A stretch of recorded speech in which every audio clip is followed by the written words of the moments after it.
Go. Hello, hello. Good evening, good evening. Um, you're welcome to the first edition of the Europe and UK Scholarship Series. So I just want to know if you guys can hear me clearly. So please drop it in the comment section if you can hear me loud and clear. So this is the first time we are coming live. So please join in and let me know.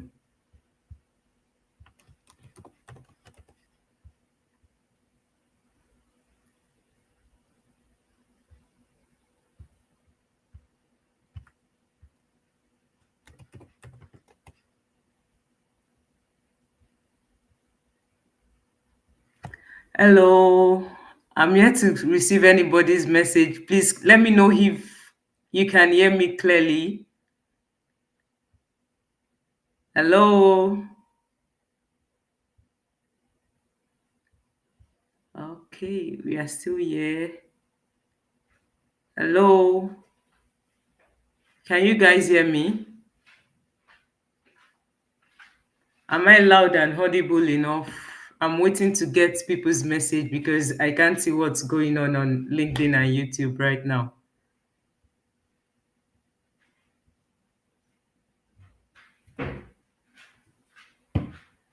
Hello.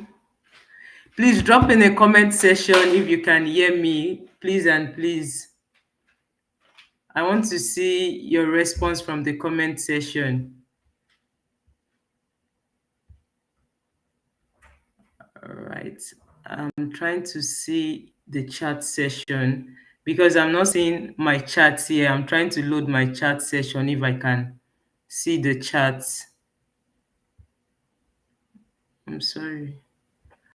Okay. Yeah. Thank you so much. All right. Thank you. I think we can hear. All right. All right. Thank you so much. So I was trying to get you people on board. All right. Okay. Thank you. Tohib, Tinoteda, MJ, thank you so much. All right. Tokpe, Eri, thank you so much, guys. I was just trying to be sure that you guys can hear me loud and clearly. So, good evening, everyone. You are welcome to our scholarship series. And this is the first edition, which will be featuring the Erasmus Mundus Scholarship. And before we proceed, please, I would like you guys to put in your name and which country you are joining us from. I would like to meet you guys virtually, please. You can do that in the comment section. And again, I just want you guys to do me a favor, like try to repost, go to our event page, is on LinkedIn, try to repost it so we can have people joining for the session. I know so many people might have forgotten that the event is going to go live this evening. So please, you can go to our event page, like, comment, and repost. Just repost, oh, we are live, we are live, we are live. So just to make people to join us for the session. Yeah, thank you so much. While we are waiting to have people join us for the session, all right, I can see Aralade Tunde. Thank you so much for joining us from Nigeria. I can see Henry. Thank you for joining us from Nigeria as well. Oh, Tinoteda is, let me see. Okay. I don't know this flag color, but I feel he's also in Africa, maybe Ethiopia or something like that, or Kenya. So thank you, Mozenda, for joining us. Okay, who else is there? And sorry, I might be skipping. Okay, I'm seeing Undu Love. She's joining us from Belgium. Thank you so much, despite the time difference. George Simon, thank you for joining in from Nigeria as well. I see a lot of people like, I'm not sure I can even read everybody's comment. Thank you. I see Augustine from Enugu. Thank you so much for joining us. Then I have Derek from Uganda as well. Yeah, thank you for joining us. A lot of people, Julius Ayobami, thank you, Adeyemo, Elijah. I can't read the list. I hope I can finish the list. Rhoda, thank you for joining us. Daniel, Fagbite Rachel, I see Edward again from Uganda. Thank you so much. I think I have a lot of Uganda and Nigerian people. Peace Oluleye from Nigeria. Atanga, thank you for joining us. Thank you so much. Okay, I'll try to, somebody's talking about the YouTube streaming. I'll try to see someone to help us check what's going on with the YouTube streaming. Ononai Teresa from Zimbabwe, thank you for joining us. I have Abib as well. A lot of people are here. Thank you for joining us. Aminu, Abisola, I see Dashi from Nigeria. Thank you so much. I'm so excited to see so many people join, even though we were trying to have a bit of glitch at the beginning. Oh my God, I have someone from Cameroon. Thank you so much. Yavana. I hope I got this pronunciation correctly. Sorry. I have Abel too. I have Musa. Thank you so much. Fumilayo, thank you so much. Afsat from Nigeria, thank you so much. All right, thank you so much. We'll try to see what's going on with the YouTube streaming. Yeah, I know somebody's trying to say you can't connect. Just you can also try to Google search my name on YouTube or something like that. I'll try to see what's going on. Tolushe from Norway, thank you for joining us. Thank you, I really appreciate it. I see Kelvin as well from Kenya. I see Oluwole from Nigeria, Shegun. Oh my God, all the way from China. Oh my God, despite the time difference, thank you so much for joining us. Blessing Omakaru from Nigeria. I feel like I can't read a lot. I see everybody, John, Olaoye, Tondari, Temitai, Tokwe, MJ, thank you so much. I know you're part of the family. Thank you so much for joining in. Thank you for being a big part of the success of this event. I see Adam, oh my God, from Pakistan. Thank you so much for joining us. I really appreciate you. Yahuza from Nigeria. Yeah, Blessing Omokaro from Nigeria. I see Jacob, Samuel. I see Mark from Uganda. Oh my God. I think we are going to take a lot of time if I keep reading up everybody that's joined, but I just want to welcome you all. Thank you so much for taking out time out of your busy schedule this evening to make it up to attend this event. Thank you so much. In the meantime, I'll just, before we start anything, I would like to have a short opening prayer because this is the first time we are starting this event and it's very important to acknowledge the presence of God in our midst. So, in just 1 to 2 minutes, you can just join your faith together with mine as we have this short prayer. Our Father and our God, we thank you this evening. Thank you because you have gathered us from different parts of the world to come and listen to those that you've prepared for us to teach us and to show us the way to be able to secure international opportunities.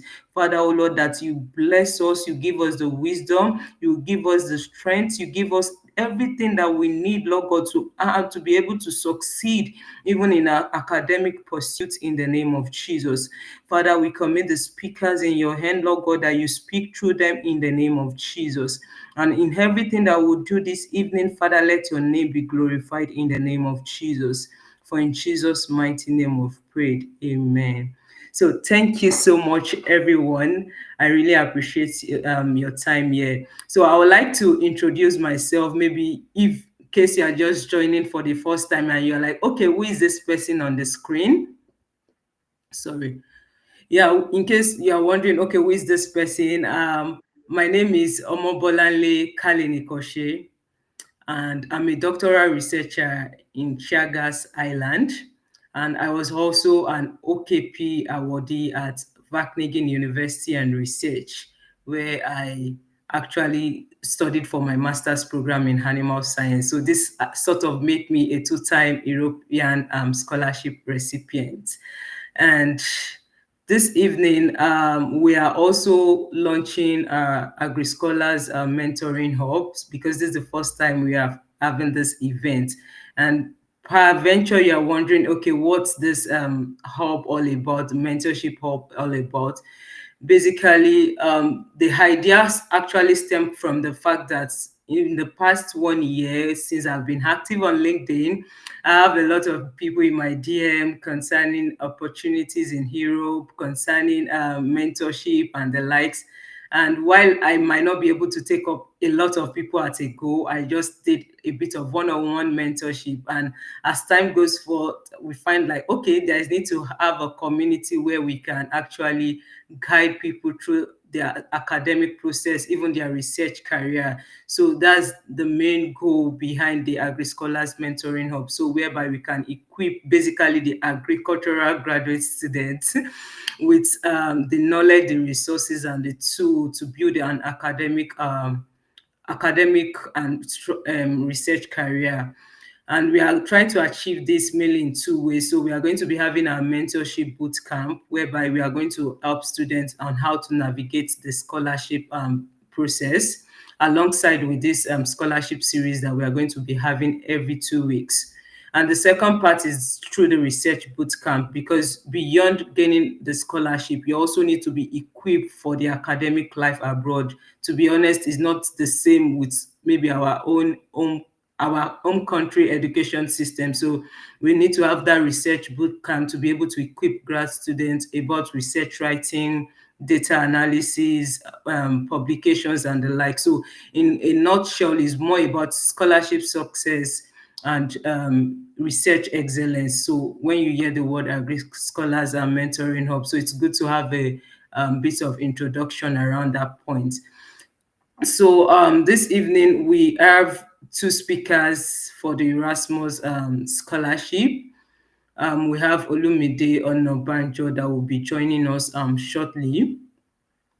Also, we have Emmanuel Ozeigbe. But at the moment, Emmanuel is having a bit of technical issue trying to join the event. So at the moment, we might not be able to bring Emmanuel on board. So we might have to arrange another session for Emmanuel to join us. But this evening we have Olumide, which is going to be joining us. So I'm trying to wait for Olumide to join us for the event. So while we are doing that, I might just take out time to read his bio. So just a minute, guys. I'm trying to get in touch with him so he can join us for the event. Sorry, please. So, Olumide, I don't know if you are there. You can please try to join us for the event. We are waiting for you.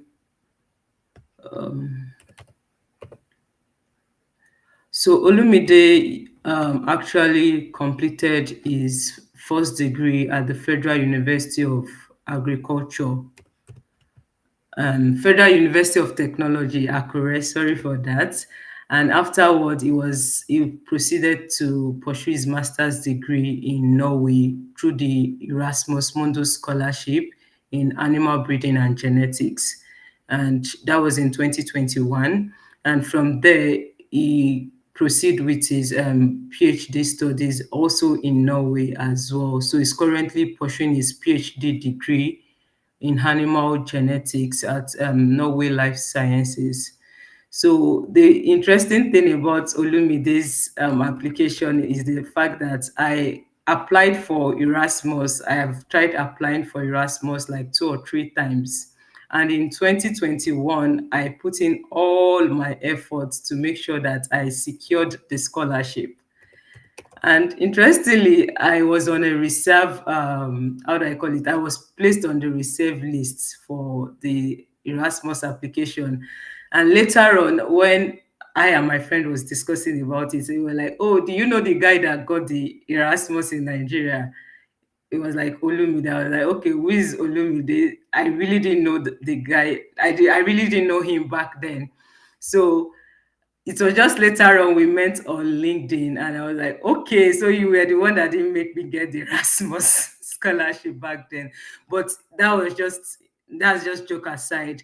I think the main thing was just the fact that he was able to put in some outstanding things in his application document that made him stand out for the scholarship, and he was able to get it compared to me. So those are those things that we are going to be learning from Olumide this evening. So sorry guys, I'm trying to get Olumide to join us for the event. So, and while I'm also waiting for him, um, I think most of us are familiar. I just want to do a brief of introduction of the Erasmus scholarship. So we can just get, I'm trying to send a message to him so he can join in.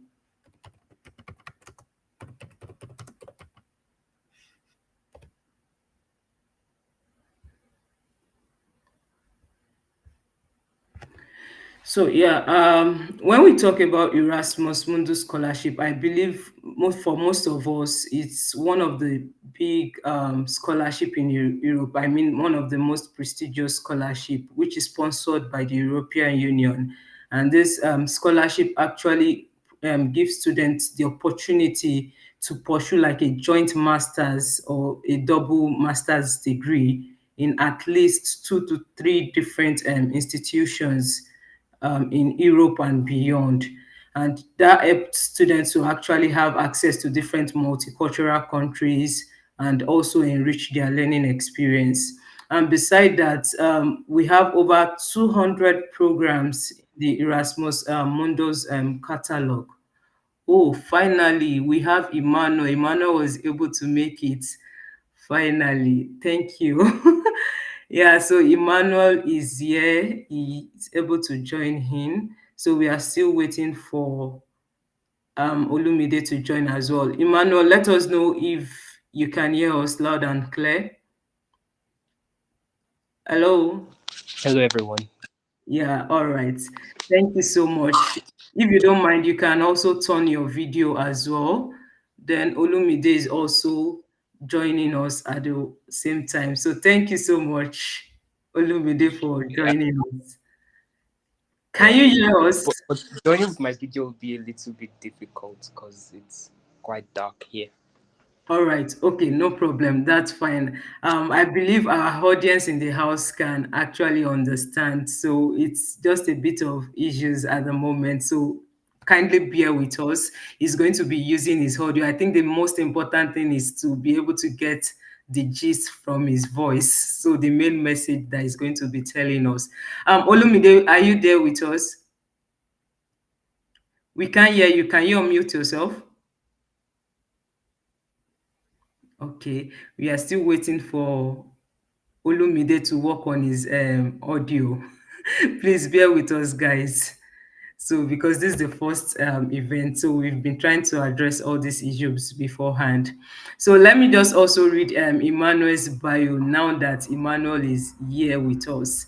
So, Emmanuel is a first class graduate and a valedictorian from the University of Ibadan. One interesting thing about Emmanuel was that he was able to secure the Erasmus Mundus scholarship even while he was in his undergrad, like wrapping up with his undergrad. How he was able to pull that off, like those are those things we need to get from him this evening, because it's when you look at the whole Erasmus requirement and everything, I'm sure it's not something you are able to pull off even while you are still in your undergrad. But then we can see that he was able to achieve that even in his undergrad. So currently, Emmanuel just finished his Erasmus master's program in plant breeding this year. So that's just to tell you that he has a bit of the whole knowledge for the application process.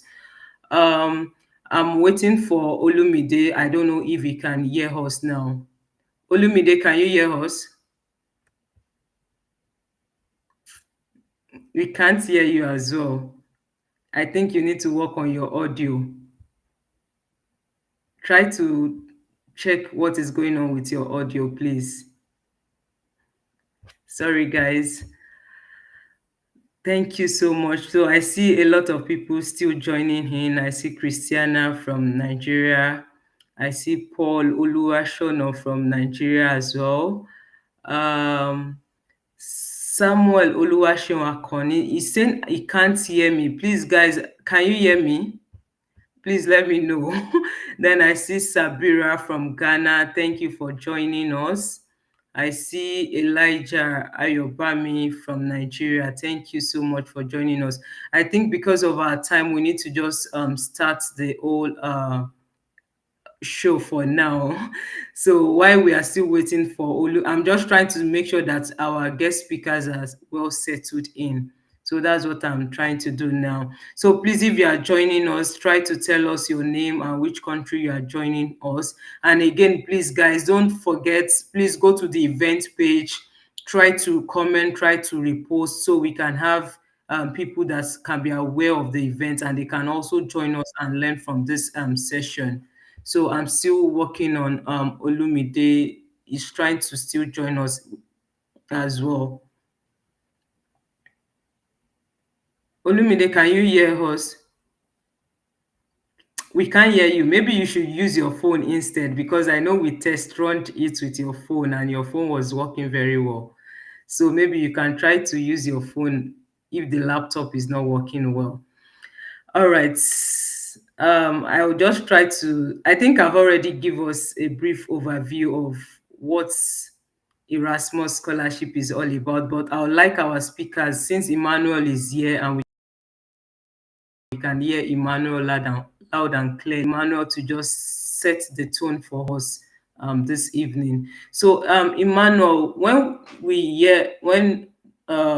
we talk about Erasmus scholarship, can you please, in 1 to 2 sentences, can you just tell us what makes it so unique? You know, a lot of people hear about Erasmus and everything, and I don't want to assume that everybody knows about Erasmus scholarship here. So can you just tell us in like briefly what the whole Erasmus scholarship is all about and what makes it unique out there? Yeah, all right, everyone. Good evening, and thank you for having me. So, my name is Emmanuel, like she said. And so, speaking of the Erasmus scholarships, it's an EU funded program, largely master's program in Europe, of course. And one thing I can say that it's special about it is the fact that it often involves partnerships between many universities. So that's why usually you hear terms like joint master degree programs. So the Erasmus scholarships is quite special because it gives you an opportunity to taste a bit of quite a number of universities, which of course means you are getting degrees from those universities. And that's one thing I think is really special. So it's special because of the multi degrees, multi cultures, and on like that. So I think I'll just stop there for now. Yeah, thank you so much. I think you just hit the nail on its head because that's just I don't think there's any other scholarship that you do like that that gives you a double master's degree. So at the moment, I think it's Erasmus that actually give such opportunity that at the end of your 2 years master's program, you have access to two certificates from two institutions at least. So that's just it. Olumide, can you hear us now and can you speak just to be sure that we can hear you? Yes, I can hear you. Can you hear me All now? right. Okay. I think it's your device I then. don't So, know what's happened to my laptop. Now I have to use my phone. all right. So, Yeah. definitely. So, thank you so much. So, I don't know if you want to introduce yourself to our audience. I think I've done a Um, bit of introduction, but you can do that as well. I guess you've done justice to the introduction. I am Onabanjo Olumide Victor by name, Nigerian, and I am currently a PhD student at the Norwegian University of Life Sciences in Norway at the moment. So yeah, former Erasmus Mundus awardee in 2001 to 2021 to 2023. 2000. So yeah, that's a bit about me. All right. Yep. All right. So, thank you so much, Olumide.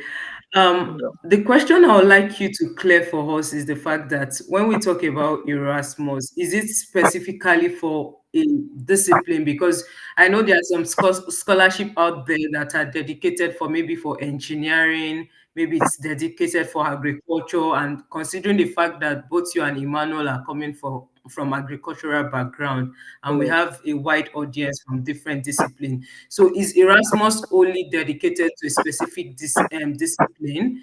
And if no, can you give us maybe some example of other Erasmus opportunities outside agriculture that aspiring scholars can apply for? Thank you so much for that question.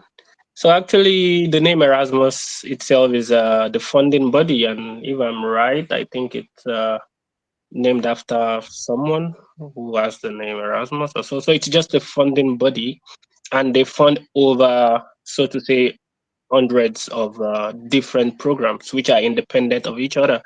So to that regard, actually, agriculture is just one of the courses that are possible to apply to. There are a lot in engineering and artificial intelligence, biological sciences. I would say more towards the sciences though, but there are also very few in.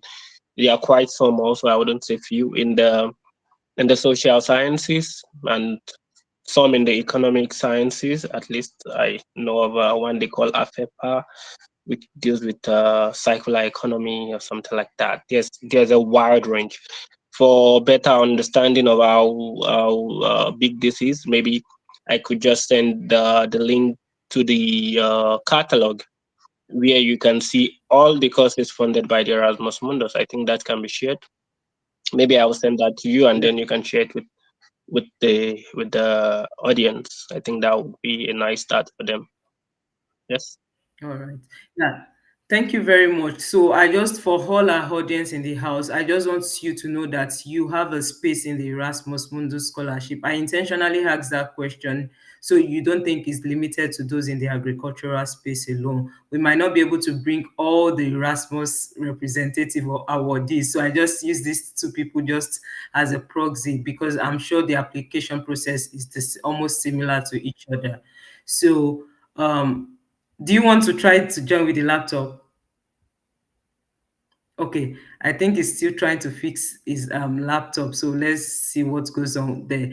Um, the most important thing, when you look at the catalog, there are over 200 programs in Erasmus catalog, and I can tell you, you see something related to life sciences, you see something related to arts, you see something related to social science. So there is no way you look at the Erasmus Mundus catalog that you not see at least one Erasmus scholarship that you can apply for. So it's very important that you open up yourself to broad options, not only Erasmus, but I'm just saying this because these are our focus for today, that there are a lot of opportunities out there for you to apply for. So my next question, Olumide, can you still hear Yes, us? can you hear me now? I guess. All Now, right, now on the yes, we PC. can hear Sorry you. for the problem, guys. All right, yeah, I Sorry for the know we problem. cannot just overrule this completely for our Yeah. first session, so just Yes. bear with us, guys. So now I just want to launch deeply into the Erasmus application specifically for your own program. Mm. And one question I would like to ask you, Olumide, is the fact that what was your motivation for pursuing international opportunities after your first degree? I know you had the option, you could have gone for maybe graduate assistant in FUTA, or maybe go into the job market immediately after graduation. So what was your motivation for seeking international opportunities, and how did you come across Erasmus scholarship? So I think that's a two-in-one question for you. Thank you so much. That's really a thought-provoking question, right? So because actually sequel to my graduation in my bachelor's, I never really thought about it so much about going abroad or studying abroad or getting a scholarship. It never occurred to me. I was doing well in FUTA, running my little business. But then when lockdown happened in, was it 2020? When lockdown happened in Nigeria in 2020, I was a bit, I had to like rethink my life, like what am I gonna do? A lot of things were stuck. Life was just grounded. Then it gave me time actually to explore, to look for opportunities. Because prior to that, I was always up and down, just trying to make money, survive. So that gave me time to sit down and re-strategize, look at the bigger picture, right? And also, I've always been interested in I've always been interested in animal genetics, right? So then I saw I had seen some. I was also interested in studying in Wageningen University, and I was like, oh, Wageningen. I went to their site, the best university of agriculture in the world, wanted to be there. I saw their site, and I actually applied to OKP twice, which I never got. And you are complaining that I got Erasmus. I applied for OKP, ASP, or is it ASP or ASF, African Scholarship Program? Yes. I Yes, never got any of ASP. it. Then while playing around on their website, I came about the EMABG, because the European Master in Animal Breeding and Genetics, because Wageningen also was a part of that, and they were the one hosting it before. So I saw that, and I was like, this is interesting. I've always been interested in studying genetics, and from there, that was what piqued my interest in the first place. Then I went out to LinkedIn and Facebook and saw some awardees, some previous awardees. Reached out to them. They were so nice, and helped me, gave me information on what to do to better have a strong application. Then I also went to the Erasmus Mundus Nigeria group on Facebook, and I looked at things that others did, those that have won, because people share their story, like their testimony. Like, I did this, I did that. So I read over like 50 different winners. I was like, okay, this person did this person did that, this person did this person did that. And I was extrapolating that. Okay, you took online course, I would take. You learned programming, I would learn. You went to conference, I would go. You published, I would do that. So by the time I did all that, luckily for me, I came across this around May, and the application opens in October and closes in January. So I had like from like May to like January to prepare an application. I had about 8 months. So early preparation is really important. It gave me time to get some of those things in my profile, because as a fresh graduate, the only thing I had on my CV was I graduated from the university, and that's the only thing I had. But that gave me time to build a profile and apply. And fortunately, that was my stepping stone to whatever I am today. I think you asked two questions. What was I the other think one? you've answered it, how you came across Erasmus Mundus Okay. Scholarship. So thank you so Yes. much for that. I think you did justice. So I Yes. intentionally put that for so you people can know that in most cases our motivation for studying for going for international opportunities is the same thing. And how you access this opportunity and maximize it is very important. As you can hear from Olumide now, he just came across randomly while searching for another scholarship. That was not his main target, but then he acted immediately. So I just want you people to start noting this key point. He went to LinkedIn, Facebook, connected with previous awardees, and now he looked through their key point of what they did previously. I'm trying to just emphasize on this because maybe this is the secret to what you need to do as well to land your Erasmus scholarship or any other scholarship. Imagine going through 50 people's profile to know what they did and you start doing it as well. And early preparation, I think we are even coming there. So don't let me just go ahead of myself. Thank you so much for that answer. You actually hit it on the nail. So thank you. It's very important to connect with previous awardees, learn from their experiences, learn from their stories, and use it to shape your own journey as well. Emmanuel, are you there with us? Yes, I am. Hello, Emmanuel. Okay, all right, because I Hello, have the can you hear next me? question for you. So, yes, we can hear you. So, I have the next question for you. Emmanuel, I realized that you actually won the Erasmus scholarship while you were wrapping up your undergrad. So, which is very, very rare. I just want you to tell us how you were able to pull that off. One, two, and how did you even came across Erasmus as well and the specific program that you applied for? So I think that's also a good question for you. So how were you able to win the Erasmus scholarship and how did you come across it for your program while you were still in your undergrad? So first of all, I would like to confirm if everyone can hear me. Yes, you can please, if you can hear him clearly, please put it in the comment section as well. I know I'm hearing a little bit of background noise, but I don't know. Exactly. Yeah. So I'm hearing back screeching sounds. I don't know. Okay, but I think it's fine now. So I'll go ahead to answer the Um, question. Yes, I get that question a lot. Can you hear me? Yes, we can hear you. We can hear you. We can hear Okay. you, Emmanuel. So how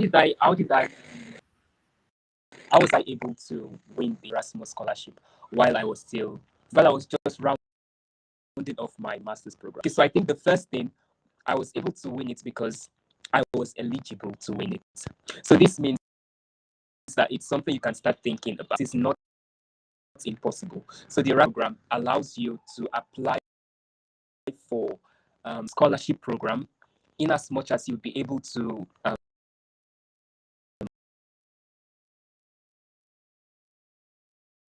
complete of scholarship in action.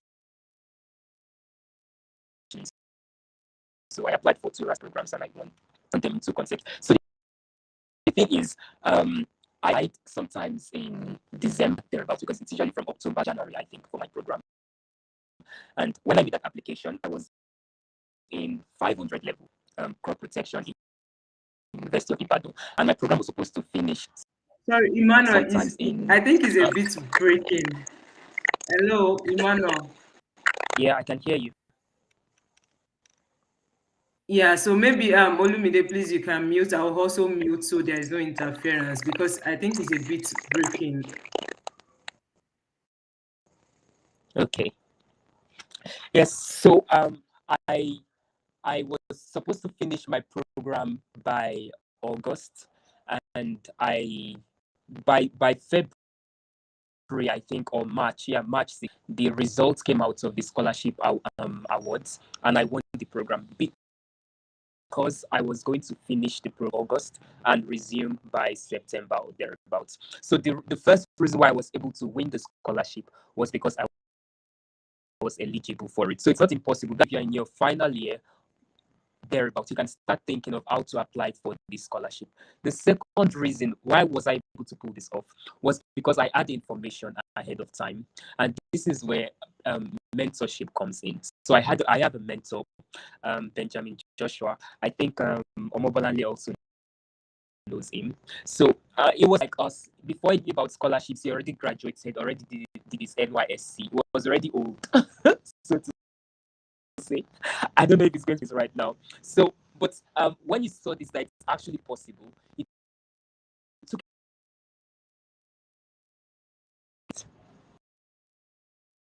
Hello.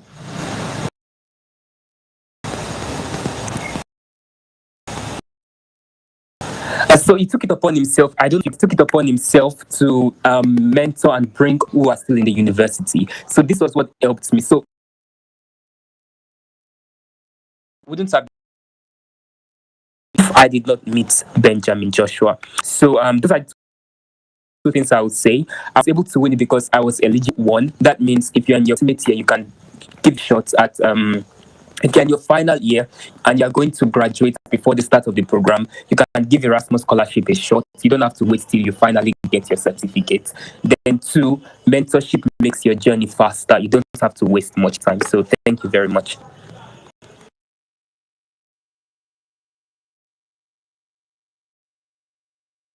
Thank you, Emmanuel. Although we are trying to get what you are saying, I'm sure there was a bit of network glitch. But following that question up, is it that you don't need your transcript, your bachelor's certificate for the Erasmus application that you did in your final year?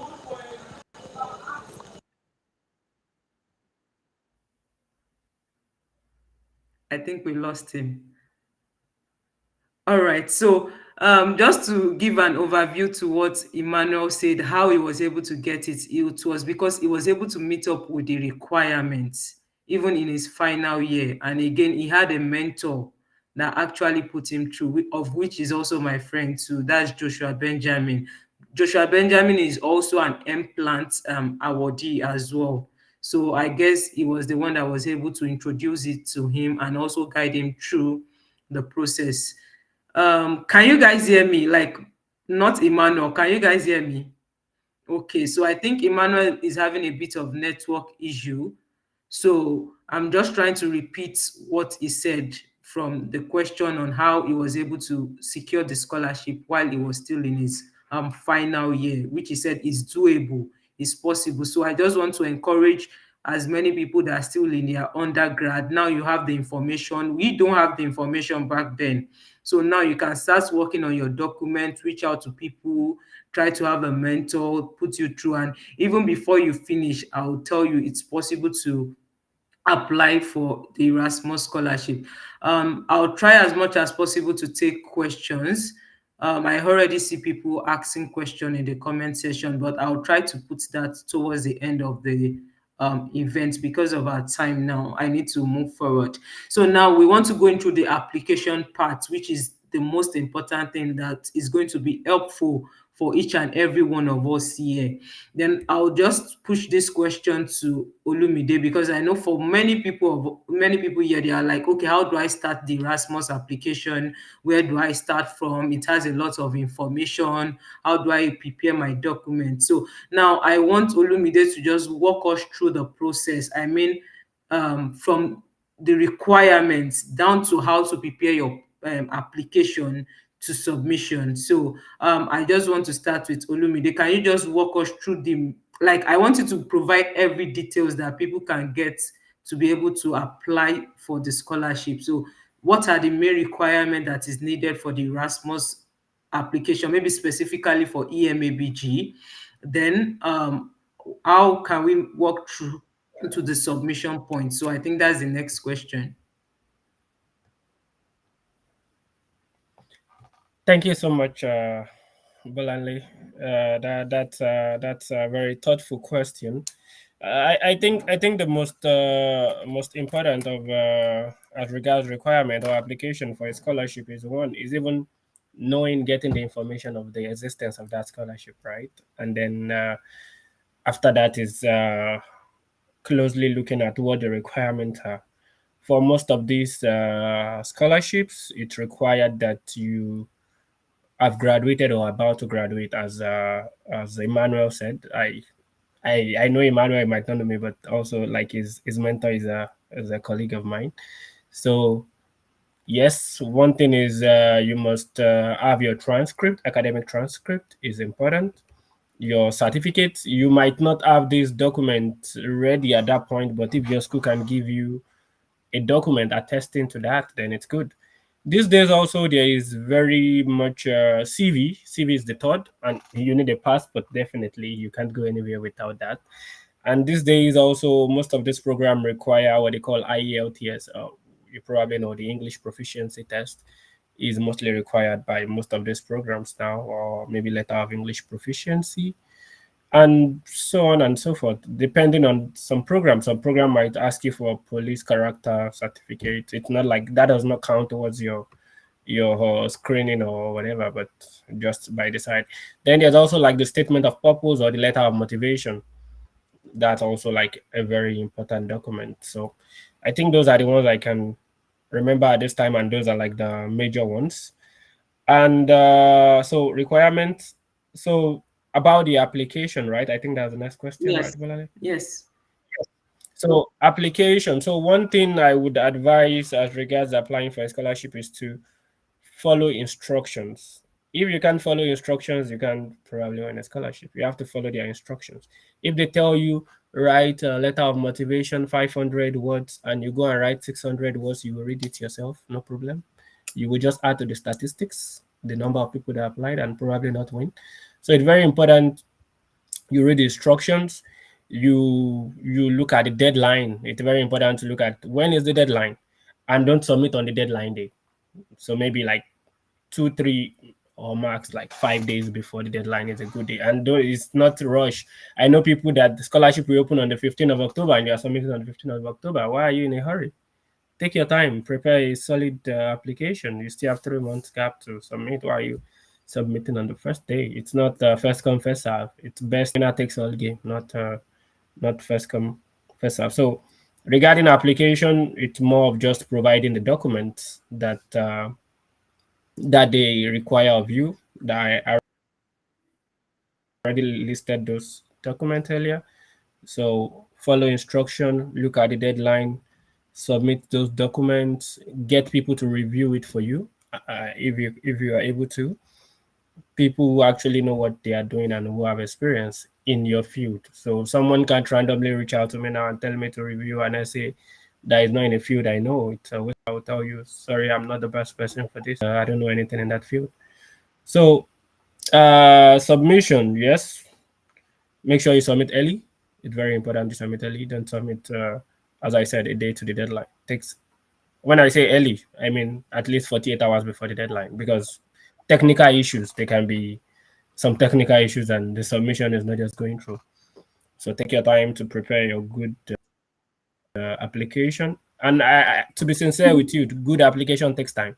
You can't see a scholarship last week and apply this week and think you will win. It takes time to actually. I made example of myself. I saw this scholarship in May. May is the 5th month of the year, and I submitted in January. That's over like 7-8 months of preparing, gathering documents, going to conferences just to make sure my profile is good enough, going to workshops, trainings, things to make my profile, outstanding. You have to stand out. There's a lot of people applying for scholarship. Like my program, EMABG, over 50 people from Nigeria apply yearly, and they can't choose more than 2 Nigerians by year.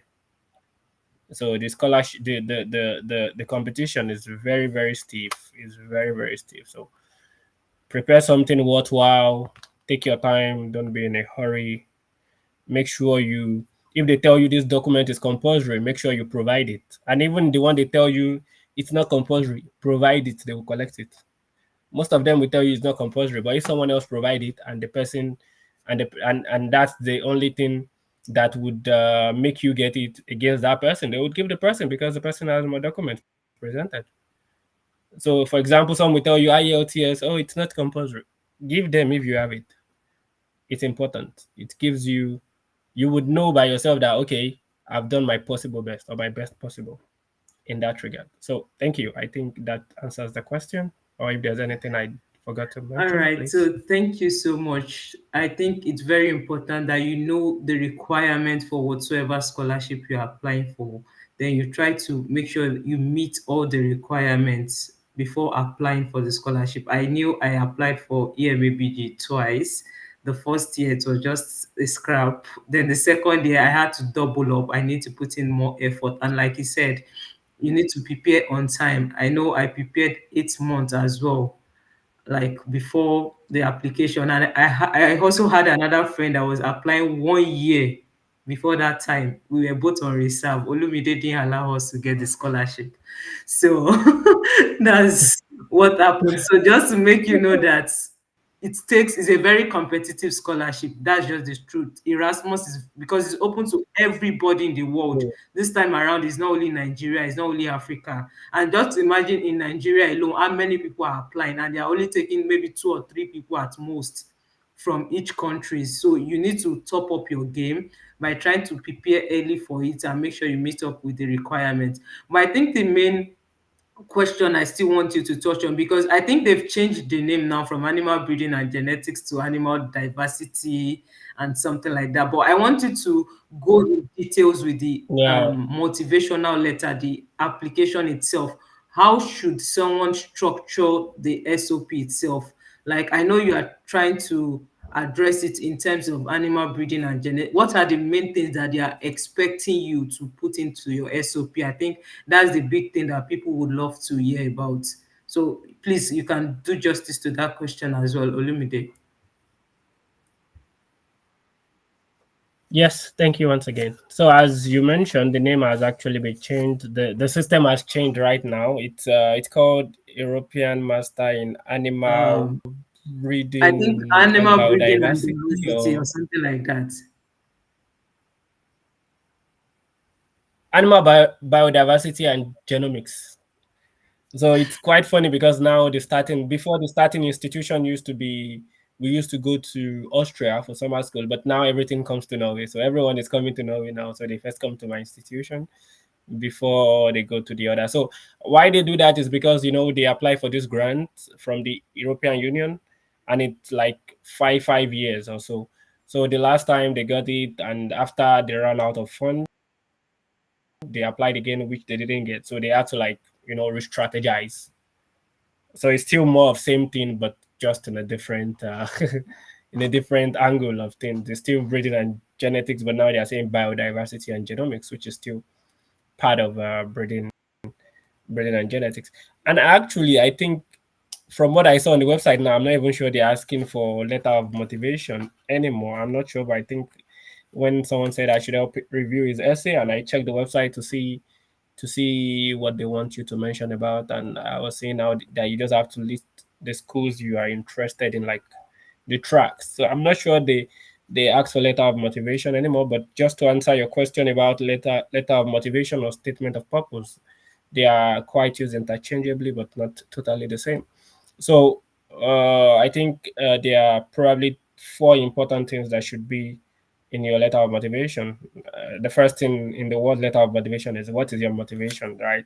That should be the first thing. So your first paragraph should talk about your motivation. Why are you applying? Are you just uh, applying for applying sake? And I see most people make mistakes in this aspect, because sometimes they are just so in their view. I mean, this is a scholarship by the European Union, right, or by the EU. You shouldn't just be specific about maybe a problem affecting your town or your village. Talk about something global, a global issue. Talk about, don't be limited to, oh, I want to solve the problem of Nigeria. No, why not talk about Africa as a whole, or like developing countries? Be more broad in your ideology. So some people make that mistake, and some people also try to be archaic, because some people make it feel like it's a need-based scholarship. Erasmus, it's not about, maybe I think that is more towards Mastercard. Mastercard is very much need-based. Erasmus does not care if you are the richest or you are the poorest. They are just about, what did you submit. So it's not the time to be saying, oh, I'm from a family where I have to trek to school and I couldn't eat when blah blah blah. A lot of people do that. Erasmus is not really interested in that. So the first paragraph should talk about your motivation. Why are you motivated? Why do you want to do this? Second paragraph should talk about what are your what are your like your achievements, so to say. I'll use the word achievement, or like, what are you bringing? Okay, maybe that's where you talk about, oh, I graduated with a first class and blah blah blah at the University of blah blah blah. I attended this course. I have this skill. I have this knowledge. I did internship at this place. It's the place to sell yourself. Why should you be chosen? That would be the paragraph.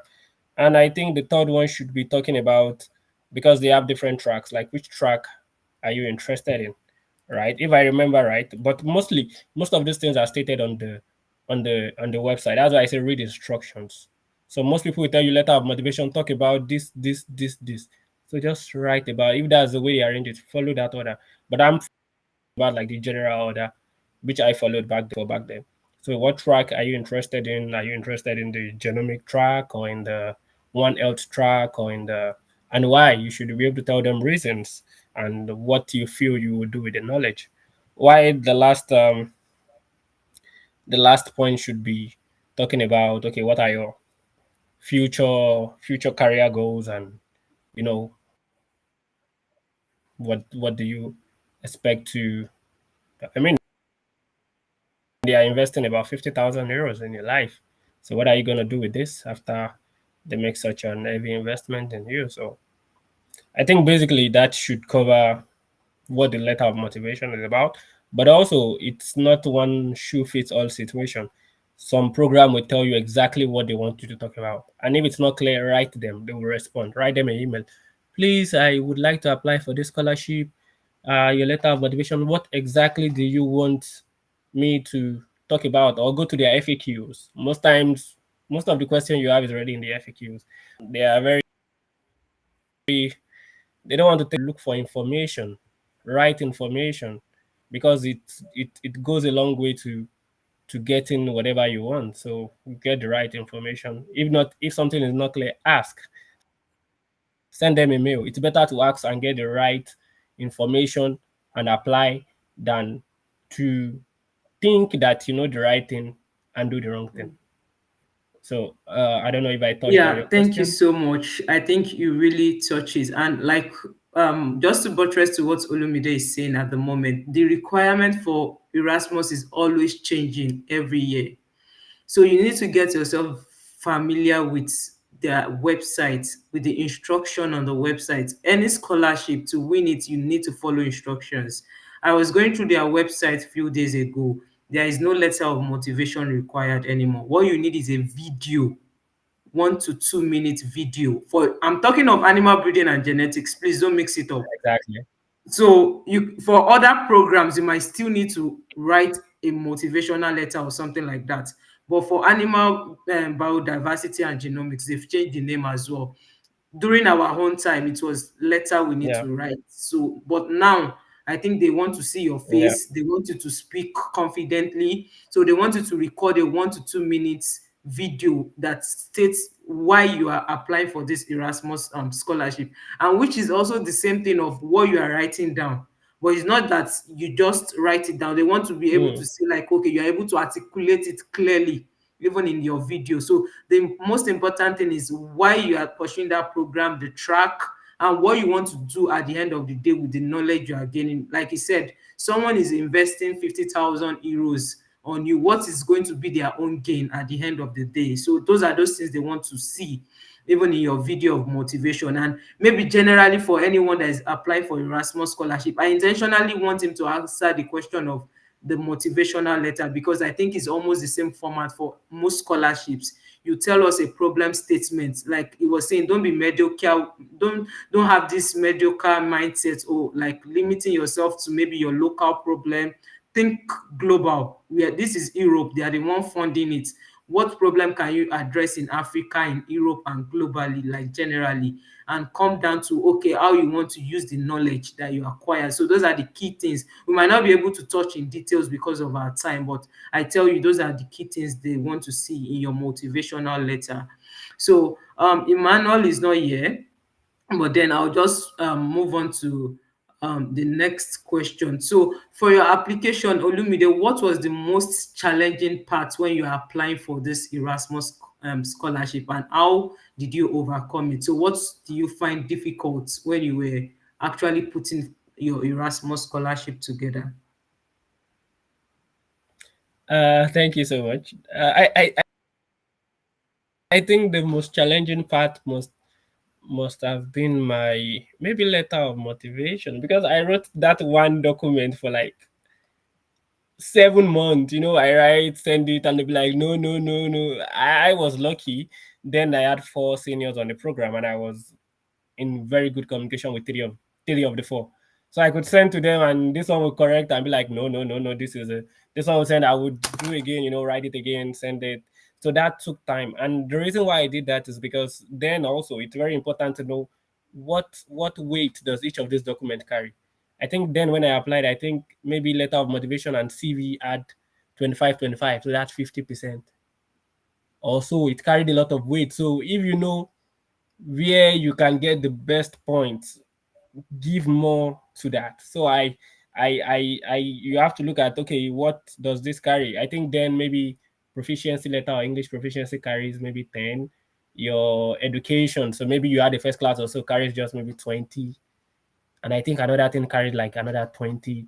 But I was able to know what to attack that would give me the highest point, which was letter of motivation, the CV. So truth be told, it's not cheap, because then I had to like go to conference, travel down on my own money. I was a student. But if you want someone to invest in you, why not? You have to invest in yourself also, right? I was seeing someone asking if letter of English proficiency is waivable. That's the problem with most people. Most people are looking for the easy way out.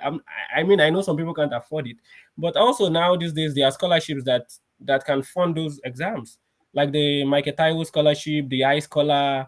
There are several of them in Nigeria, at least that I know of at the moment, like 3 or 4, that can. Why not apply to them, get the funding, do those exams, and which one is not? Is it waivable? No, 10. Give them 10. Let them choose the one they want and leave the one they don't want. So getting the documents was not easy because we know the bureaucracy in Nigeria. Having to do IELTS also was not easy. Having to prepare, taking online courses. I took like over 10 to 15 online courses then, and I had to just pick out the ones that related to what I was applying to, joining professional memberships. That also helps. International professional memberships.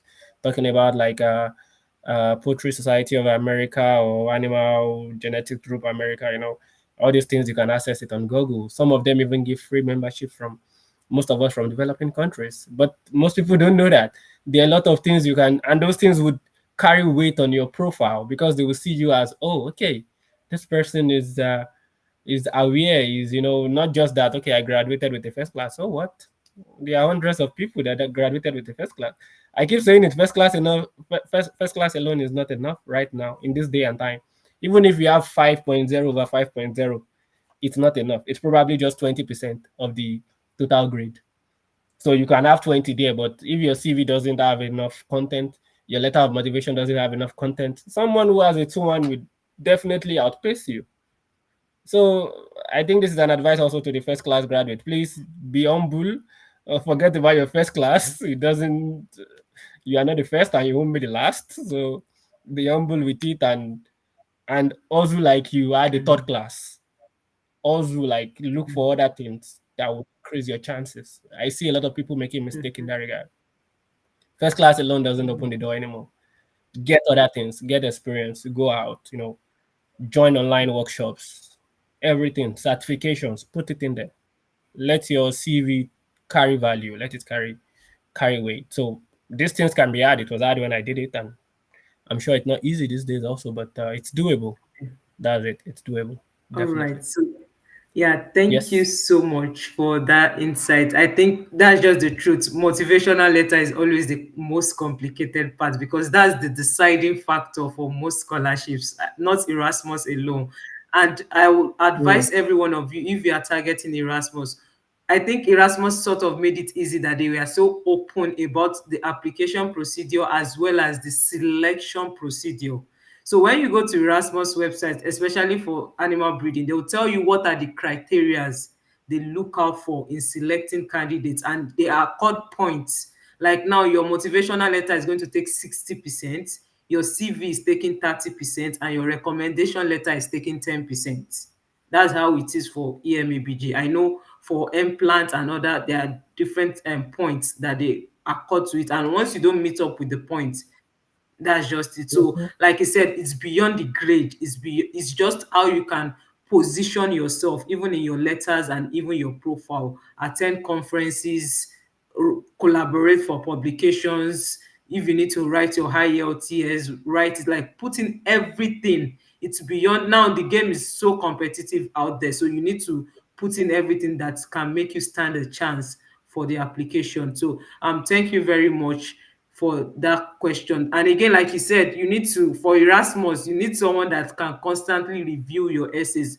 During my time too, I also had 5 people that were Erasmus awardee. That was also, when one person submit, I'll correct, I'll send it to another person, the person will review. So that was how I was doing it. So when they say someone is on reserve list, definitely you were almost there, but you didn't just catch up. Yeah. So that's just to show you the extent of effort that some of us put in into the scholarship.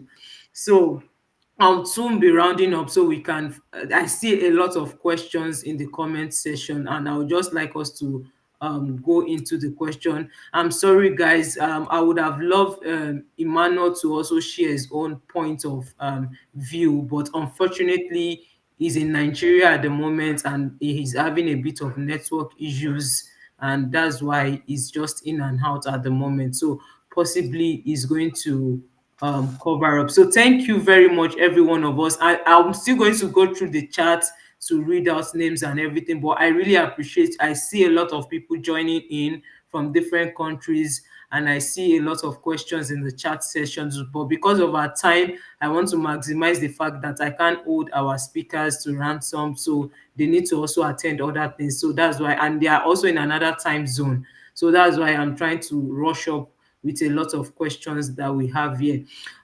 So Olumide, thank you so much for this opportunity. you've shared how you went through the application process. So what happens after the selection? I think that's another question that most people need to be aware about. So what are those things that the scholarship covers? So were you taking care of some expenses on your own and they had to reimburse you? How did the visa arrangements go? Like, because I know some people, maybe they are even in the phase they've gotten the Erasmus scholarship, and maybe they like, okay, how do I go through the next phase? So I think that's a good part that we might also want to address as well. So you can take it up there. Okay, so thank you so much. So after the selection, I mean, you get a mail. When I got mine, I can still remember that day like yesterday. I think it was March. No, was it March or March, April? May 12th. I was just doing something randomly and I got that mail and I almost went crazy. So what happens next is definitely the institution would send you some document like your award letter and stuff like that. And for Erasmus, at least for the one I got, I don't know what Erasmus programs, every program differ, but I think to the best of my knowledge, you only get money when you arrive. So you have to cover things, flight and all from yourself. Maybe you have to take a loan or get some, but it's easy once you get a scholarship. Even you can reach out to other scholars who can help you with the fund to cover some of these stuffs. They can give you a loan, and when you arrive, they give you the money. But I think things have changed now. In my time when I arrived, I think I got like 5,000 euros from EMABG, but now I think they are not giving them that travel money again. I'm not sure, but I think because now they are giving them like 1,400 monthly. During my time, it was 1,000 euros monthly. So I think things has changed. I'm not sure, but I know you only get money when you arrive, so you have to fund things yourself. And as regarding visa, some countries are a bit technical when it comes to visa, but in my case, my first country was Germany, so the visa was so easy. I mean, if you are a scholar, they don't even collect visa fee from you if you are a scholarship at the German embassy if you are a scholar. So I didn't even have to pay for visa fee. It was so nice. That's when you see the value of education, because it's like, wow, you mean, and the visa fee was like 75,000 naira then, and because you just have a scholarship, or so if you win that or Erasmus or whatever scholarship, you don't have to pay. So we just went there, submitted the document, and yeah, the visa came through. Then you have to arrange your travel and move down. But once you get there, then you can get money to refund those expenses you had. So yeah, that's not a problem. I think these days also there are people. I think, for example, uh, Edu Assist or something. Also, by is one of my colleagues also, Adu Olamide. He has this Edu Assist platform where he's trying to solve the problem of maybe like people from developing countries like ourselves. When we get scholarship, and some people get scholarship and the money for flight and all is still a problem. So the platform actually look at that, and they can help them with loans. And then when they move and they get their payment, they can refund. So it's very he's doing a great job in that regard. So you can look at it, Edu Assist on LinkedIn. I think you can check out this page. So that's an option also to add regards fund, because yeah, it's not cheap to get flight fee nowadays in Nigeria. I think it's in the All right. millions for Thank flight you and so all. much. Yeah, But you yes, were able to, because I need yeah, people to be clear about it. Even when you say you have a fully funded scholarship, just know that there will still be some responsibility, like you need to sort out first on your own, even before being reimbursed. So Erasmus is a fully funded scholarship that covers travel expenses, but then not until you get to the country, that's when they will start paying you. So it means you need to sort out your visas, your flights, your accommodation first. Then when you get there, then they are able to refund you back. So you need to also look into that if it's something you are able to afford at the moment. But I think that should not be an hindrance or an obstacle for yeah. not applying for such scholarship. So that's very important. And again, coming to the whole Erasmus experience, like how was it for you? I don't know how many countries you had to travel to. I know for some people it was 6 countries or thereabouts. So how did the Erasmus experience shaped Ooh. your academic journey, even to the point of your PhD right now? I think I just want us to round up and take one more question, then we can go into the chats. Yeah. Okay. Thank you. Quickly. So as I said, I traveled first to Germany. Actually, I should have traveled first to Austria for summer school, but we did that online due to COVID. I think 2021 COVID was just getting cleared out of ground and all. So we did it online. So actually, summer school I should be in Austria first, then Germany. But then I studied in Germany, my first year masters in Germany. Then I went to summer school in Austria. Then after that, I went to my second year university in Norway. So the experience has been very interesting, humbling. I can't count how many European countries I've visited now, over 20, I guess, because it's so easy to just pack your bag. I think as an Erasmus student, you don't have to always move, move, move. But I started loving traveling and seeing new places. So I just, on my spare time also, I just travel around, see new places. Academically, it has pushed me, it has challenged me to be better because I think I thought I was brilliant back home, maybe because I had a first class. But when I got here at my master's, it was humbling to know that, okay, so you will be humbled, that is for sure, but it's for the best, is to bring out the best in you. So, yes, and what I've learned so far has been helpful towards my PhD education, actually how to learn independently, because as at the point when I got here, also a lot of things you hear, oh, you should have known this from your bachelor. Like, who told you I knew it? So I had to catch up by myself, learn a lot of things on YouTube. I watched a lot of YouTube videos, learned a lot of things, a lot of calculus that I've forgotten. I had to learn it back. So you have to catch up. You have to always be on your toes. Because I mean, you have to justify the money you're getting. I mean, there's no pressure. No one is asking you for, you don't have to show grade to get money, but you have to show that you want it personally. Like, okay, you invested 50,000 euros in me. I have to show results that, okay, I'm worth this investment. So, and you made the right decision choosing me. So it's been wonderful so far, I think, I believe. Yeah. All right, Thank you. so thank you so much for that. I think I could relate to the point where he said you need to be able to learn independently on your own because the academic system here is different from where we are coming from. Even though you are a first class graduate, it's just like their own third class here.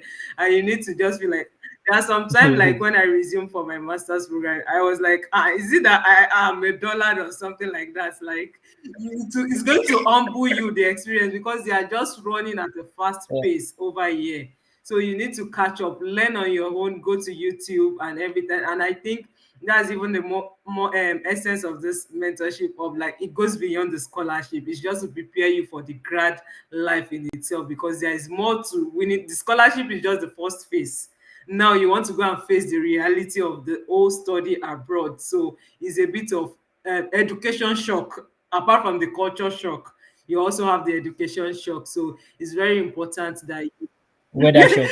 yeah, yeah, weather shock is also there. So it's very important that you are aware about all those things. Yes, there is fun, you are enjoying the culture, the countries, and everything, but then you know that you've not come here to fail. So you need to show up and tell yourself, okay, I have to excel in my studies here. So it's very important. Thank you for putting in that response to the question. So I really appreciate it. So now because of our time, I was planning to rush up because we had a lot of hiccup in the beginning. I just want to go into the chat sessions just to start taking the question because I have a lot of questions I prepared, but now I just want to address everybody's question. I will try as much as possible to address the questions in the chat session. So I'm going to try as possible to scroll back to the beginning and see if there are questions that I might have missed. And if you need to redrop your questions, please do so. Everybody, start dropping in your questions. You can also do us a favor. Still, I feel there are still some people that needs to be part of us, so you can still repost, you can still comment, let us know what are those things that you gained from this session. So yeah, thank you so much everyone. I can see Samuel, Mark, Okoyemi, Robert, Ayokomi, Ahmed, Dauda, Mutamira from Zimbabwe, Abigail, Ibrahim, Allahu, everybody that joined in. We really appreciate your time that you've spent with us this evening, and we do not take it for granted. Thank you so much for joining us, all the wherever you are joining us from. I'm trying to look out for questions in the comment section so we can ask our speakers. Yeah. Um, okay. All right. So still okay. So Adedara Joshua is asking a question here that what's the maximum number of Erasmus program that we can apply for? What's the maximum number? Is there a limit? I'm not sure, but yeah. Olumide, you can want to answer. I think before I think before there used to be a limit of 3 or 4, but I think now it's I think there's no limit. But also quality over quantity, please. Don't just be part of the statistics. If you like, apply to 100. If you are submitting same thing or not quality, you will just keep getting unfortunately. So if you're applying, just look for 3 or 4. Give it your best. Sit down, draft good essays, submit good document, and you don't need to win 10 or 20. You only need 1 years. So why are you looking for more than All that? So right. very Yeah, important. thank you so much. So, like you said, quality over quantity. They have 200 programs, and maybe you see four that is relevant to you. I think you can just give it your best. So, Tino Teda is asking, is there a waiver on the English and proficiency test? In my opinion, I always advise people to take the proficiency test. It gives you a higher chance. It gives you a better chance. But some program waive it. But it's also a trap because, as I said, if they waive it and someone else submitted it and you don't have it and it's a tie, they will give the person. So it's always best to submit as many documents as possible. But each program differs and some waive it. Okay. Exactly. All right. So know what applies in your Yeah, program. so because we have a lot of questions, so I'm trying to rush up. So it's important. Yes, some program waive it, but going to give you a good chance if you can put in for the IELTS exam. So Olaoye Khadija is asking how to get list of schools to apply to. I studied biochemistry. I'm going to drop the link to the Erasmus catalog. So once you put in biochemistry in the search bar, it's going to give you relevant programs that is aligning to those ones so you can apply for it. So we have the Erasmus catalog that has all the scholarships for every program. So just search in, I'll drop it on the chat box. Please remind me, I'm going to do that. Um, okay. I don't know what I'm saying here. He's saying that okay, thanks Olumide. That's high opening what you mentioned on the disparity of scholarship like MasterCard and Erasmus. Okay, thank you so much for that. Um I'm seeing Chiamaka Uber. He says, I studied linguistics with experience in special education. Please, is there much I can do for US schools? Chiamaka, at the moment, we are focusing on Europe, and maybe you might want to look out for other opportunities in the US. I really don't know much because I'm even in the science, so I can't even say much for linguistic itself. But then you might want to follow Dr. Amaka Ifeduba. She's a specialist when it comes to US grad opportunities. So I think you can reach out to her or you can follow her on LinkedIn so you can get much on that. Tinoted that I saying something here. Okay, IELTS was waived for me because I submitted my other master's degree, which I did in New Zealand. Okay. However, my colleagues were asked to submit it. So what you can do is to inquire from the coordinators about it. So I think Tinoteda is just adding some additions about IELTS. So for some people it's always waived and some people it's not waived. But like Olumide said, you just need to give yourself upper chance because they will consider someone that has it over than you if you submitted the same thing. Then Okoyemi is here. Please, I have a question. Here are some Erasmus program that's on the website as end date as 2026. Can we still apply as a 2026 to 2028 intake? Yeah. So I think you might want to answer the question for us, Olumide. I think the question has answered itself. I mean, you said the end date is 2026, so I think the last set would be 2024 to 2026. Yeah. Anything beyond 2026, there's no more Okay. money. So the end date is 2026. So the last set will be like 2 years Okay. before that. All right. So you've heard the answer like that. So Oluwashom is asking, can an African above the age of 40 apply for Erasmus despite the fact that he has graduated over 10 years ago? So now we want to know if age is actually a barrier when it comes to Erasmus. Well, not that I know of. I have not heard of any Erasmus program that says anyone of this age cannot apply. Just know that you'll be in a class with younger people of maybe in their 20s or 30s. But I think even during my set, I had people who were in their 40s. Yeah, I think. But they were ladies though. But I don't think any program states that, oh, if you're over 40, you can apply. So if you can justify what you've been doing over the last 10 years, have you been getting professional experience? Do you have very good experience? Then why not? I mean, if you, I would be interested in knowing what field you are in. If it's something in engineering, why not? If it's something in, I mean, it just shows you have some good experience. And if your grades are good and you have a very solid application, there's nothing stopping you. I actually once heard of a doctor in a university who applied for Erasmus masters. I don't know how true that was, but I think it's as long as you can prove you can have a good application, then I think Okay. you're good So to go. I'm trying to rush up because we have a lot of questions in the comment section. Yeah, yes. Okay, Let's start with so that. With so more if he's context. asking, can you help me with the grading system? I'm not sure I understand that question because I think they just asked for your first class or maybe your degree or something like that. Maybe Olumide has something to say about that. Is there any grading for Erasmus? Uh, I'm not sure I get the question. I think he sent the question when I was talking about first class is not enough for something.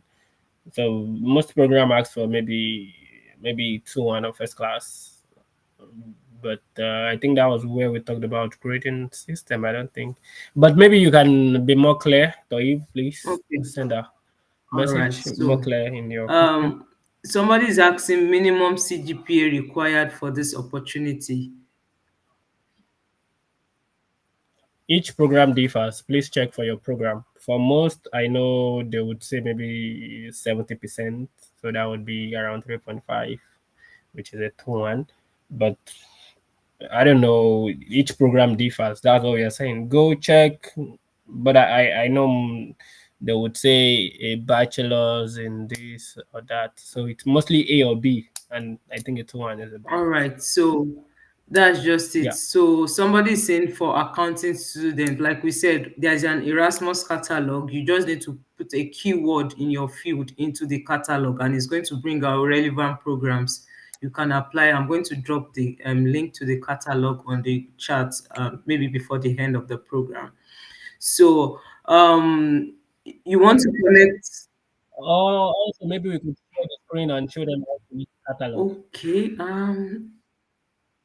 We could share the screen and show them how to use the Let me catalog. That see would really be now. nice. I should be able to share my. So, but we could keep running the questions. Okay. So, Okay, so sorry, please, guys. I want to share my screen just for 1 minute because of our time. I think Olumide has time, so that's why he's giving us that suggestion anyway. So, sorry, I have a lot and of links opened here. So, this is the Erasmus Mundus catalog. Yeah, this is it. I'll share the link with you. So you can filter with keywords. You have thank the you. country, maybe Yeah. you want a specific country you want to go to. This duration for your program maximum is 2 years.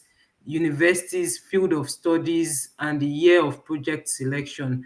So what I do, like if for someone like me in the agri field, I choose my field of study. So we have agro, we have arts, we have chemistry, education, environmental sciences, and everything. So we have a lot of it. But for someone like me that is interested in agric, I'm going to choose one, and I'm also going to choose life sciences. This is it here. So I'm going to choose the two program. I hope you can see my screen, please. I hope so. Olumide, can you see my screen? Okay. Yes, I So can. now I'm going to close it and I'm going to tell it to search for it for me.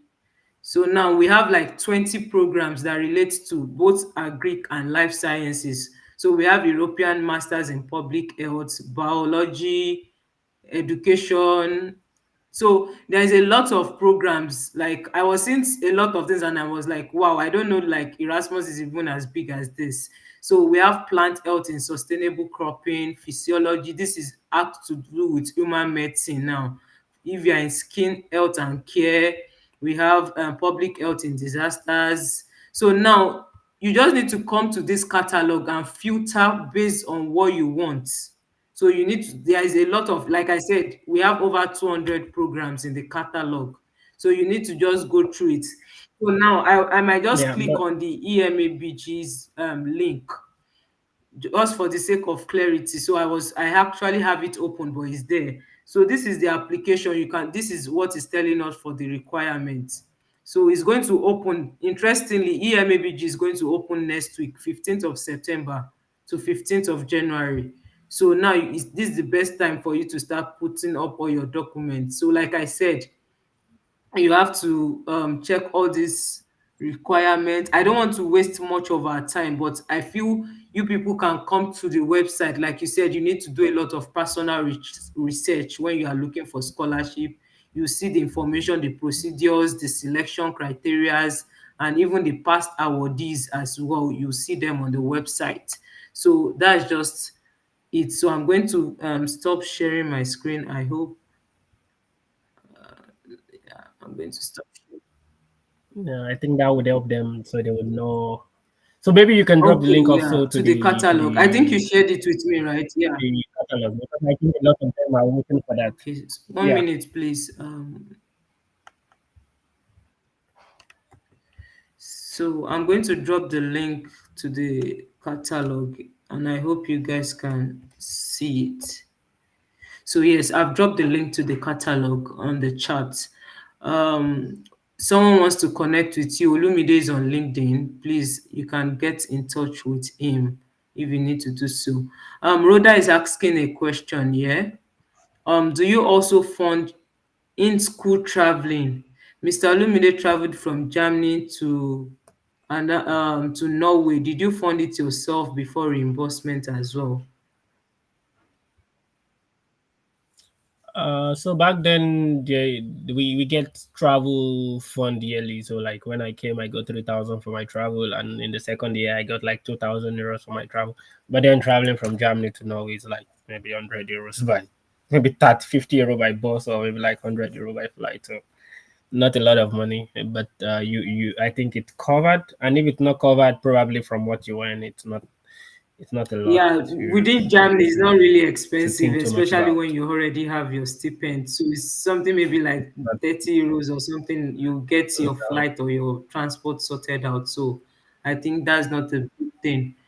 Someone yeah. is asking, is TOEFL accepted? Yes. Mm. Any English tests that can show you have this proficiency, you can speak, write, and read in English is accepted.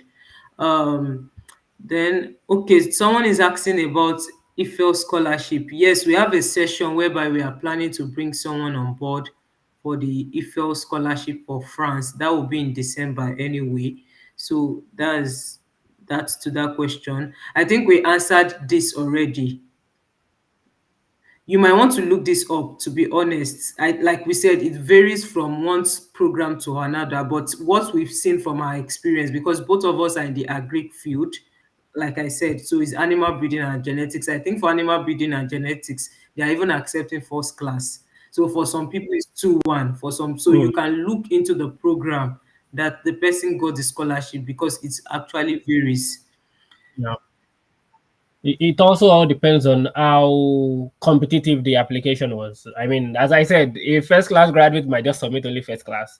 And while a 2-2 or 2-1 is submitting 3-5 publications, courses, this, that. If you are the one, who would you choose? So it's about adding more, adding value. So it's not Yeah. impossible, it's possible. But you must So have done a that's lot. just it. Is finance in the Erasmus catalog. We've shared the link so you can look at it. Um, so Yeah, that's it'd be it. nice to check it out. Okay, everybody's asking for the link. I think that's we've added to the group there. Okay, I could not catch up then. So yeah, we were saying like the points for which your application is being graded. That's what we were trying to make emphasis on. Like if you look for EMABG, your motivational letter is carrying 60%, your CV is carrying 30%, and your recommendation letter is carrying 10%. And they have a cutoff mark. Maybe you need to meet 80% altogether. So if you are unable to catch up with 80% or thereabouts, you are not considered for the scholarship. So that's just the break. I was trying to give you a breakdown of how your application is being accessed. So yes, I dropped the link there. Then Okpeyemi is also asking, I don't know. Sorry, please. Also, please, there is a particular program I'm interested in. It has an application fee. Does that mean before I can apply to that Erasmus program, I have to pay the application fee to the school? I think I'm not sure. Maybe Olumide wants to answer this because I think for most Erasmus, they don't tell you to apply for admission first. You apply to Erasmus directly. And with that, once you get the scholarship, I think there's a way Erasmus link up with the university on your behalf to get the admissions. But I don't know. Mm. Maybe Olumide wants to answer that. Yes, you said it all, but also I think I heard that there are some few courses that some few Erasmus program that have fee like application fee. That I don't know much about, but as we said, there are several opportunities. So if you don't have the money, look for the one that does not require it. Because 75 euros for someone in Africa is a lot of money. Even I can't afford that if I was back home to pay that like over 100,000 or so. So Like that's just it. So you need, if you can't afford it and if it's something that is compulsory, you can write to them for a waiver. Like, because I think you should be confident enough. These people are approachable, they are accessible. Just an email is going to clarify everything. So you can ask them, oh, I can't afford this for some reasons, and they can consider it. And if they don't, you can look out for other opportunities that maybe you don't need to pay a fee waiver for. Um Muiz is asking, please, how can one get conference and workshop to build the CV? I think that actually comes down to your own field.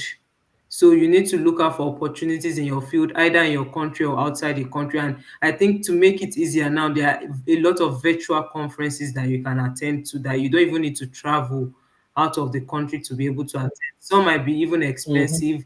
As a student, you can get a discount or something like that. So it comes down, I don't know which field you have, but I know for those in animal science, there's something they called, if you're in Nigeria, maybe gas or something like that, or NAS or something. There are a lot of conference. So you need to just maybe just put it on Google Yeah. search. This is I'm interested in conferences in this and this, and I'm sure Google is going to do a bit of justice to that. Arala Tunde, I've sent Mhm. in the link. You can scroll back up if you want to search. Is grade accepted to? Yes, just any English test, just read through the requirements, but I'm sure No, GRE is not an English test. GRE is engineering test, mostly in the US. Europe, it's not really, not really. GRE is more of English test, IELTS, TOEFL. GRE is graduate. I don't know, something like that. But mostly they don't really ask about it here in Europe, at least. okay. Somebody is asking this question. It says, please, I started MSc Medical Microbiology and I only finished coursework without research. I got 6 publications. Can I apply for PhD? Maybe before I give Olumide the ground, I would think for Erasmus is mostly master's program. We have the Marie Curie, which is also sponsored by the EU, which is the PhD focused one. So you need to be sure which scholarship you're applying for for this program. But I think Olumide can take it up from there, maybe just to give a general perspective to it outside Erasmus scholarship. Yes, I mean, who am I to say if you can't apply or you can apply? No one knows. Just try your best. But PhD is solely research based, though. It would seem as if you don't have research experience, in my own opinion. But I'm not telling you you can't apply. You can apply and find out how it goes. But you need some research experience to get into a PhD. So So coursework is not enough. Or okay. how is it going in your own end with? Are you not doing some research? Yeah, so that's just, I intentionally wanted to clarify that, okay, in the context of Erasmus there is no PhD, but when you go for the Yeah, get the PhD yeah, opportunities. But yeah. generally, you need a research experience if you are, because PhD is more about research. Yes, you are Mm, going to do a bit of coursework, but you are doing a lot more. Like when we say like 80% research, 20% coursework, depending on the country or the program you're applying for. So it's important. Maybe you might want to get a research experience beyond your degree, just to mm. boost your application profile. So I think that's just it. So I think we are behind schedule, but I don't see any questions more. I can't see any question in the comment section. Some So people haven't seen the link. I think I only I, those on I YouTube can. found only I think those those on. on LinkedIn cannot see it. I think you shared it on YouTube. I'm not sure those on LinkedIn can see it. Okay, I think I'll send it on LinkedIn as well. So Okay. maybe people can help me post it on LinkedIn as well. Or So you can they can just search Erasmus Mundus catalog on Google. Just go to Google Erasmus Mundus catalog. all That's right. simple. Okay, so yeah, that's just it. So you can, I'll post it on LinkedIn, please, and I'll get someone to post it. But that's just the short way. Just Google search Erasmus Mundus catalog, and it's going to pop up on your screen. And from there, you can start working on it. So that's it for tonight's session. And I don't know if there is any questions, because we would like to round up for, okay, yeah, so we had someone that has helped us with the Erasmus with Thank you. the, yeah, thank you so much, Idris Abdul. has sent it to the link to Yeah, the yeah. So thank you so much, Abdul Latif. So as we round off, I just want to ask two more questions from Olumide. yeah. Now looking backward, like if you could, if there's something you could do to improve your Erasmus application, what will you do differently during the application process?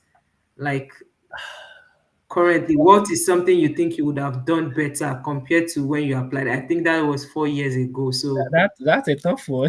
Because truth be told, I gave my life for the application. It was like a do or die. It was like we die here, like So looking back, I mean, a lot of things has changed now. Things are more, and truth be told, it's more competitive now than ever. It's getting more competitive year in year out. So I don't know. Not like I can go back and change my results, but I think I would just have given more attention to details because it's very important to look into. I did, but things are changing. Please read instructions, calm down, read instructions, take note of what is needed and what is not needed. Someone is asking official or unofficial transcript. You can use an official transcript. You just need a transcript to show. TOEFL, yeah. So just make sure you have all your documents. I don't know. I don't think I can't really look at what I could have. Maybe I could have gone for more conferences or things like that, or more publications. But it's so difficult, to to put a number on it. But all yeah, right, so to aspiring yes. scholars in the house, so on just one final note, what piece of advice will you give them to help them put in for a strong application, like in winning the Erasmus scholarship? I want to believe that someone here is going to take all the piece of advice here and come back like, oh, I attended this session and this is what I gained, this is what I did with the tips that was shared, and this was how I was able to secure the scholarship. So what's that one final advice for everyone that is embarking on their scholarship application process, especially for Erasmus? I think the most important thing is to get the right information. Get the right information. I would suggest that you follow the Erasmus Mundus Nigeria Facebook group. They post a lot of information there. There's even like they have a document that would even show you on how to apply for Erasmus. So get the right information. Information is key. Information is key. And also don't give up, because you might not get it the first time, you might not get it the second time. And also, you said one, I'm already giving three. Also, like, don't be narrow. Be look widely. There are other scholarships apart from Erasmus. There's that. There's Mastercard. There's Chevening. There's FL. There's so don't put all your eggs in the basket of Erasmus alone. And there are also some unknown scholarship, like university funded scholarships that are not loud, not the big names, not the Erasmus, not the, but they are scholarships. So look for opportunities, sit down, look for opportunities, get information, and put in a very wonderful application. And I wish you all the best. I was also just someone attending this kind of things back then in 2020 during the lockdown. There was a lot about something like this then. Scholar D1, Dr. Kenny was his name, Dr. Macaulay. They did programs. There were even some I paid to join. I paid. The one way I learned about Erasmus, I paid to join, and I didn't regret paying, because that I got some very nice insights, and it was an eye opener. And I think that was where I actually even knew about Erasmus. Yes, that was where I knew about Erasmus. I think you asked me the question. It was from that program I knew about Erasmus. Then I was searching and I saw it on Wageningen website. I was like, oh, this is the Erasmus I heard about. Then I put in the application. So stay hungry, stay motivated. It's join groups with like minds. Be with like minds. People that are also hungry for success, that want scholarship, not people that see it as, oh, that thing is a scam. When I was applying for scholarship, my sister told me I was wasting money. But today, we thank God. So you have to you know what you want, and just go after it. Go after it. And I believe you Yeah, all are so gonna get somewhere. that's, I think he was able to do Thank you. justice to that question. Like, information is key, and there's no one way to get information. Even if you have to pay for it, even if you need to go, like, get mentors, get information on the internet, you just need to go all out. Like he said he gave his life for Erasmus scholarship. Like, he put in everything just to make sure. And if I begin to share my own story, I know we won't leave here on time. So when it comes to scholarship, I saw somebody's post. It's a full-time job on its own. Like, you need to give in your best, because it's getting so Yes. competitive out there. So you don't need to give up. You might not get it in the first instance. I'm not sure if Olumide got his own in just one go. So you need to just keep. You I did in did. one go. Just imagine. Yeah, it was So the first time. you put in for It was the Erasmus and you got it. first Just imagine. time. Not like someone like us, like we were there for 3 years, applying with rejections. I can't even count the numbers of rejections, and I was just about to give up, and I just put in for Wageningen scholarship, like 4 minutes before the deadline, And you and got that one. just imagine you got it. So and you got that So one. it's So very it's very important to important just, to not put all your don't egg in one don't basket. give up. Don't give up. That's the important thing. So in the Diversify. midst of you trying to get in for all your applications, seek information, Mm. seek knowledge. And at times you might have to pay. Yes, it's going to be worth it at the end of the day. If you can afford it, go for it. So if you need to write your high LTS, write it. Join webinars like this series and everything. We have a lot of information on LinkedIn. We have a lot of top creators that talk about scholarship. Follow them, get the resources, get the information, and always remember the place of God. I am sure if Olumide is not just going to hide about it, he's going to tell you that the God factor also played a role in the place of the scholarship. So Yeah. please and please, It's very important Definitely, that even in all your definitely, definitely. ambitions, I'm nothing there without is them. no way we are talking about one person Yeah. getting scholarship among 50 people. What is their criteria for judging that one person? It goes beyond the Mm, 60%, the 30%, the 10%. Everybody is going to get access to it, but then I mm. can guarantee you there's a place of God when it comes to getting scholarship. So please and please, I think this is where we are going to round it up tonight.